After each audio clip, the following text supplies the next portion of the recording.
Welcome back to the Let's Do Speed Show. The show. The show, apparently, with Speedrobo and KVOverlord Gaming.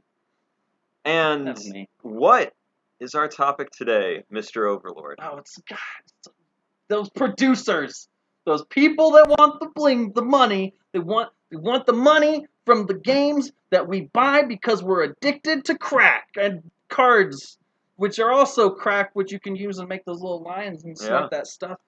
So to summarize that all up, we are talking about how card games monetize and sell themselves. Overprice themselves and charge us out the butthole, and just they want the money and I don't have it. I can't play all the games with the money that I don't have. Ugh. Anyways, I hate the game companies that are like, "Hey, we have this new game. It just came out. Here, buy a $50 starter deck, and you don't get everything you need to play." That doesn't make any sense. I hate it. I think it's stupid. I would love the game if it wasn't $50 for half of a card every one you want. You gotta give me a minute. You do this. So what I wanted to talk about was breaking down the primary ways games sell themselves and the pros and cons of that monetization model. So of course you have your trading card game, pioneered by Magic the Gathering. You've got your living card game. This was primarily popularized by Fantasy Flight. Thank you, Fantasy Flight. Yes. That's the one that I don't gripe about nearly as much. And then you have your standalone card game. These are typically more classified as board games, things like Dominion, Legendary Deck Builder. Star Realms. Star Realms is another Hero excellent... Realms. Yes, those are more excellent examples of that kind of card game, and those are the three core types of monetization that we see in this realm. Mr. Overlord, Mr. KV, can I call you KV? KVOver. Mr. KVOver, or Mr. Lord, whichever you prefer. Mr. KVOver.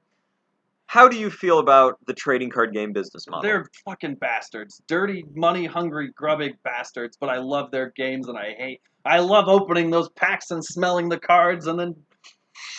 The thrill of getting a 5-cent rare in every freaking pack of a $100 box pisses me off to no end.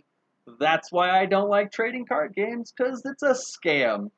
I feel the same way. The con of the trading card game business model is that it's gambling. But worse. It's so much more addictive. But the pro of the trading card game business model is that it's gambling. And gambling's fun. And they're going to make a lot more money. They are. That's... In a trading card game business model, if that game is successful, you can be rest assured that the game will not cease production, as long as they hook themselves a few whales, to steal a term from the video game industry. I've worked in multiple game stores, and I've been told by each and every single one of them, if you have a trading card game and these kids want to play it, they will save their lunch money. Yep. They will save their allowance. They will not buy food for a week at lunch just to buy a couple packs of cards because they want that super good card.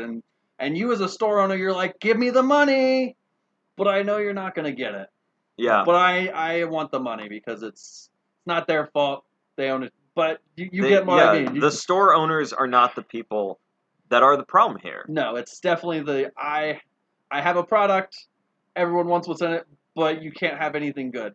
Right. And that's the problem with gambling. Yeah. But at least with cards, whenever you spend too much and you're homeless afterwards, you have fire building stuff. You do. And you can build plenty of walls out of spit and cards. You know what? That is another pro of the TCG business model. Moving on, let's talk about the standalone card game next. Let's save our favorite for last. How about that? This one is my favorite, though. This one is your favorite? I'm not going to lie.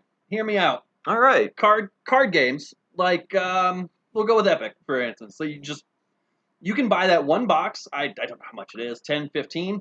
I feel like What- Epic's a little bit more classified as a living card game. Kind of, but not necessarily. Yes, the line between standalone and living becomes is very kind iffy. of yeah. Because in a living card game, we'll get back to that. But Yeah. this one, you buy a box and you might have one or two or I think up to 3 of certain cards, which is why I don't consider it a living card game, because you're not gonna get the whole quote unquote play set of everything that you need. Living card games do that too. Sometimes, but less often. Yes, that's fair. So like this one, but they give you like 4 different ways to play from that one box of cards. Dungeon Mayhem, I just picked that up the other day. Yep. You have 4 decks. That's all there is to the game. In a couple months, there's another expansion coming out, but that's it's just that's it. Right. You need those 2 boxes and you're good. I am not entirely familiar with Epic, but I am pretty sure Epic is classified as a living card game. I'm gonna nitpick you on this. Do you bring your own customized deck to the table in Epic, or does everybody You play don't out have of, to. or does every single person play out of the same box? Either one. Either one. You can do both. Well then, I guess Epic's just both, isn't it? Yeah, because I can play with 4 players out of one box. Wow. We can play 4 different ways with that one box. Well, that is absolutely a standalone card game. Yeah, but there is a living card game version where you buy 3 of each box and X of each extra product. And you bring your own customized deck to the table. You at can, that point? yeah. Wow. If you and all your friends buy a box of Epic, you can build your own custom decks and play against each other. That'd be constructed. That is impressive. We are not sponsored, but we should be. We should be. We throw out so many. Magic should be paying us for dissing this shit. Yeah, yes, absolutely. Yeah, but it's yeah. These standalone card games where you buy a box and that's all you ever need. I love the idea because most of them are, let's say, 2 to 5 people, 10 to 30 minutes tops. Yep. I'm gonna throw some card games out that I really thoroughly loved over the years. Pooh. Yeah. Nuts. Yeah. I mean, you get these just quick card games that don't take any thinking, really. Everything is simple in one sentence on the card and you know what it does. Right. Super easy. I love them to death. I'd play those forever. But that simplicity does bring me to my con about the standalone card game format. If you're looking for a competitive experience, oh yeah, no, Pooh is not you competitive. You generally won't find it in the standalone card game market. You generally won't because and because there's no outside of the game deck building phase. Yeah, no, it's all luck. So a lot of people like that deck building. That's step, true. And I'm one of those people. No, I am too. But there are those days when you just want to sit down. Oh yeah, when you want to be dumb and sit at the game and throw poo at your opponents. Absolutely. Or just steal their nuts. When you're looking for a party, this is the place to go. These games are the one. Like there's 4 rules: have fun and don't do stupid. Yep. Like my favorite standalone. But you're right. Game. That's the drawback. You can't build anything. A lot of people get bored with them quickly. But those people are nerds, and we don't like them that much. That's you, I know. I don't like you. Okay, You're cool. Well, I'm glad that we got this hashed out in episode 3 of our podcast. You're welcome. KVOverlord. Oh, by the way, last podcast, by the way. Just yeah, so you know, apparently we're done now. We're not friends, you guys can... which was news to me. Yeah, I love you. I love you too. Thank you, bud. All right. Number 3, the living card game. Oh my god, I love and hate these things. I just love them. I would love them, but here's the problem. Okay. I've only played one living card game. Which is it? Star Wars, the more recent one. When I got into it, we had 12 people at our locals playing it. Yeah. So it was worth getting into. It was about 2 years in, so I had a little bit to catch up on, but they're like, don't worry, here's like the 4 that you actually need to get caught up. Everything else is just extra. Cool. You don't have to get everything. I loved that. Yep. Each month a new thing came out. Is this go in my deck? No. Is this go in my deck? Nope. I don't need it then. I can skip it. I like that. Me too. And you only had to buy one of each thing. Yeah. $15 a month for the next, I don't know, however long. You have the whole game. The entire game. Yeah. You see someone who won the world championship last year? Oh, guess what? You have that deck at your hands, at your disposal. And how much does that deck cost you? The same as every other deck in the game? The same as your opponent, yeah. Yeah, the same as every other deck in the game. which makes money not a factor to succeed Yeah. in the living card That game. is my favorite part about living card games. Here is You can even be cheaper yes. if you just wait till the World Championships or whatever is that Yep. version, and then you just buy those specific sets, Yeah, and you've saved half the money. correct. Here is the downside to the living card game format. They lose a lot of people because it's not fun. It's not gambling. Everyone has Yeah, the same deck. it doesn't have. Oh, we found the best deck in our local area. It doesn't. Everyone is playing that same Everyone's got it. freaking deck. Yeah, It doesn't matter what the game is. Legend of the Five Rings started up. We had a lot of people based on that here. and then everybody started everyone playing started the exact playing same the deck same two decks, and because it got everybody old. had it. Yeah, Yeah. and that is a problem with the format because when everybody has access to everything, There's no everybody variety. has access to the best thing. Yeah, and nobody likes changing it up. Right. Everyone wants to win. Oh yeah, it's casual night. Just bring your fun deck. Everyone No. playing the same deck. There's no such thing as It's fun casual. if I win. Yeah. There's no such thing as casual night. There's not for any game really. No, like, it just doesn't exist. I don't care. Well, you know what? I'll disagree. Casual night is standalone card game night. He's right. If you want a casual night, you pull up any one of those standalone Star Realms. My personal favorite, Ascendance of Aetheros. Nobody's ever heard of it. Nope, not me. It's from Bushiroad, the same makers of Cardfight Vanguard. You know Love that game. That game's pretty casual too. Cardfight Vanguard, It's not a standalone. No, it's a TCG. It can be collectible. I mean, it can be competitive. It absolutely can. But honestly, like we both have a fairly competitive deck, Yep. and we have fun playing every single time we do. Maybe that's because we hate each other. Maybe Who that's knows? because we both just like to talk and actually enjoy ourselves while playing games. Could be. But probably because when I randomly win, I hold it over him for 4.5 minutes until he beats me again. Yeah. So that's probably why I love it more. Yeah, that's fair. That's any game, though. Yeah, you always do that. We'll pretend to be casual, and then when I win, I'm like, yeah, you suck! And then, Yeah. like, 2 minutes later, you beat me, like, oh, yeah, that's cool, bro. Good job. Good game. And I cry secretly in my corner. Yeah. Because we both love corners. Corners are a thing. That's called callback humor. Yeah, From callback. an earlier episode. Yeah. Tears. Yep. Well, what else we got about, Well, yeah, I monetization, think we money? covered it. My favorite in order, in order of my top 3 monetizations. Number 1 is living card game. I feel like it's got the best of everything. Okay, yeah. I'm not gonna. I'll get my own list of order that way. But, Okay. Number 2, yes. I'm gonna put TCG. You're one of those guys. Because I am. You're addicted to gambling. I am. You're a gamble addict. Yes. I said dick. And then number 3 is standalone, because as much as I love standalone card games, I do enjoy competitive play quite a bit. Yeah, you do. So for that's my 3, order. I definitely have to go with standalone card games at the top. Fair enough. You will not catch me on a day where I will not be down to play a game of casual cards with friends where you can just pull out, throw down, and drink a bunch of Mountain Dew and do some Coke and just play card games. We do speed here. Speed. Yep, that's That's memory the name loss. of the show.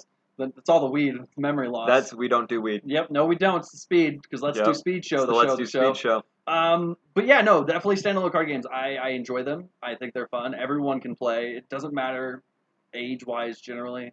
Second would be TCG. I love gambling too. Yeah, it's good stuff. I have nothing against living card games, but they come in so fast and hard, and you buy it and you buy it. Yeah. And then they die, and you're like, oh, everyone's getting rid of it. That's bad. You know what? I didn't think of that. That is another downside to living card games. With TCGs, you can't sell your collection very easily. Yeah, in living card games you can't. In No. TCGs, it actually is easier to. Yeah, there's more value. There's a potential to have money. You have potential to have more value there. Yeah. So, but well, what do you guys think? What's the most expensive card you own? That's a good one. Yeah. Let us know in the comments of channels and stuff. Yeah. And then we'll tell you our most expensive cards. It's your soul. I'm just kidding. I don't have it. Yours though, yes, yours I do. Yeah. I'm not pointing at you right now. No, I know. Speed. Yeah. Speed. Yeah, we don't use real names here. What's it's a real name? I don't know. Is it KVOverlord? It's Mr. Lord now. Mr. Lord now. Okay. Yeah. So, viewer, listener, watcher of the extreme, person standing next to you in the bus, train, the bus, airplane, Person standing next to you in the airplane doing the coke. What's your most expensive card? Or your favorite card? Or just name a card. Pick a card. Pick a card. Any card. And then we'll try to guess it. That's true. Do that. Yeah. I like this. That's a good one. This is how we should end our videos. Yeah. Pick a card. Any card? Yeah. We'll guess Ace of Spades. I'm not guessing that. Trap card. I'm not guessing that. Oh, that's fine. I'm going to keep my guess a secret. You have to guess what my guess is. Yellow. Oh, Dane, Yellow reverse. Good. Dane, he's good. Uno, bitches. All right, well, on that call of Uno, I believe it is time to end our main topic for tonight. That's true. We do have a secondary topic. Do. And it's just for you guys here in just one moment. And that moment's now.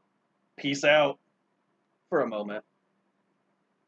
Time for another card fight deck tech with Cat Devil.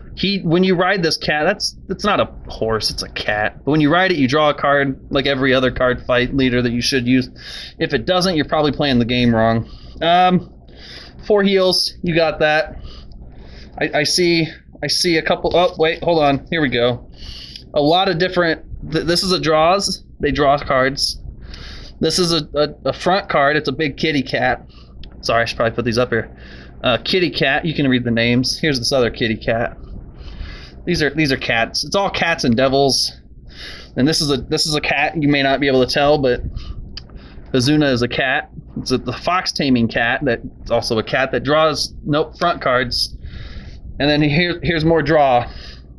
I think we know what we're doing with this deck. We're drawing cards, and it's a Sentinel, so it's bad. I believe that's my assumption of all Sentinels.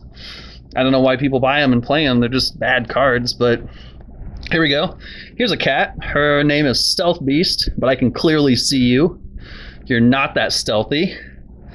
When you play, change its name to another name because it's stealthy and it wants you to see it and know what its name is, because that's the epitome of stealth. You guys are awful at naming cards. Just kidding. It's a cool name. I'm jealous. I want to be called Stealth Cat. That's my name now. Call me Stealth Cat Overlord. All right. Then we have another Stealth Cat, Rainy Madame. She's got an umbrella because it's not raining or any. She's like in trees. Why does she need an umbrella? It's not that. I don't know. But when your unit does not hit, you put it into your soul. Return some other card that we'll probably see later from your drop zone to your hand, or we've already seen it. This isn't my deck, but I'm taking it after this. Don't tell anyone, because it's got cat demons. Let's see. This is a Stealth Rogue of Silence. He is very silent because it's a card that makes no noise. When it boosts 2 of your units with the same name, that makes sense with the other Stealth Kitty Cat. You just make them the name, and then you have other names and get 3,000 power. This is so fancy. I wish I would have thought about this. And again, with the Stealth Dragon. Ooh, this one's a dragon kitty, though. You can't see the fur, but it's there. Turbulent Edge. He's got a lot of abilities. Look him up. Stealth Dragon, Turbulent Edge. I can't read. I don't think anyone knows that. I know that. You weren't supposed to tell anyone. Oops. Ugh. We're going to have to edit that part out. Clearly. Stealth Fiend. Joey's girl from Yu-Gi-Oh! That's his girlfriend. He likes that snake that she summoned. The snakes. He's a big snake fan. Stealth Fiend, Joey's girl. When it attacked does not hit, you do more cool stuff. Sounds like you're probably just summoning more dudes. This one, it's named to Covert Demonic Dragon Mandala. It's like an instrument lord. His real name is Stealth Dragon. Why can't these people just pick one name and stick with it? Stealth Dragon, Majel Mandala. This is so weird. They have so many weird names. Midnight Crow. That's one I can get behind. I mean, it's a Stealth Fiend, but it's full of crows and midnights. And it's got 9,000 power. That's not good for a grade 2. I'm just going back to Kagero after this. Everything's got 10 power. Everything. Okay. What's that card that people play? Zanbaku. Zanbaku.